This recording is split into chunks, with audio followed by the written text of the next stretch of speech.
मा बेखौ गानलायनो हागोन बेलेग गांसे गानलायनो हागोन 1 घन्टा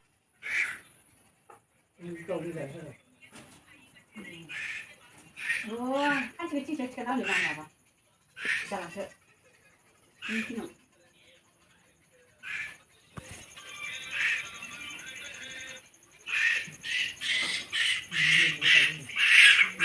आदार दौबाय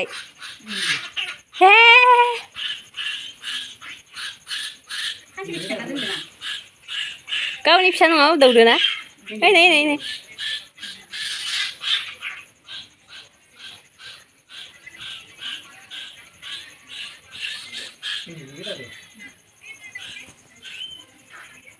र' दा डिस्टार्ब जागोन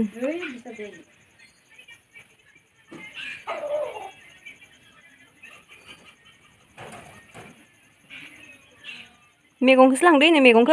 लांदो मैगं सानसे थिखोना दोन इयाव मालाय जागोन हायाव दोननाङा हाया दाउआ होसोदो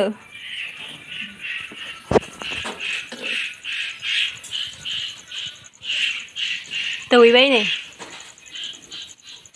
इनि बाहायाव इनि बिदैया दोङोमोन खोमालै ना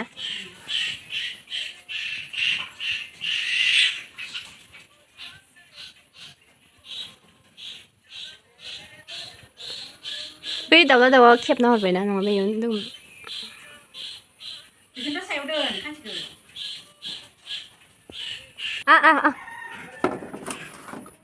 नांनाव दोनहरबावबायमोन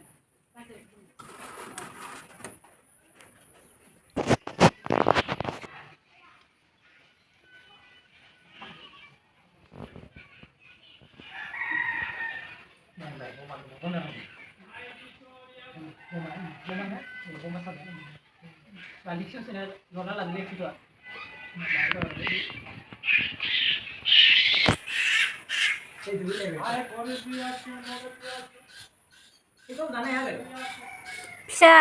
गोरलैसो इयो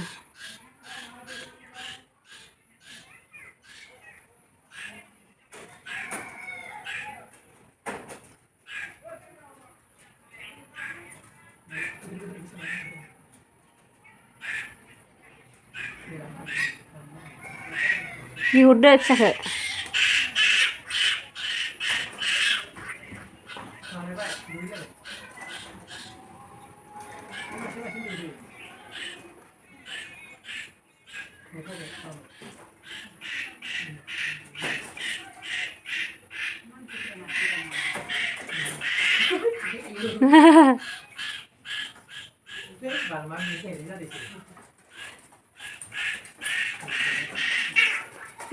इ मासेया बांसिन दौदो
नांथागोन ना माराखै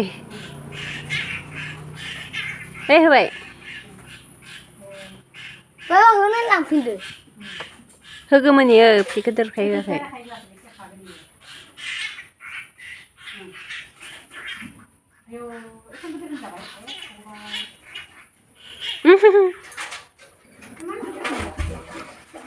जायलैसो दासो फैनो फैसा मोनखादो बाबा थांना फैनायावनो मा सिब बाबा मा होनदों सिब बाबा शिबाबाय थांना फैनो शिब बाबायाव हा मा होनदो बाबा मा नि मानसियानो बौयाना नों मान जाखायोबा बिसोर जानो था हे मानसि फैलायदोंमोन आ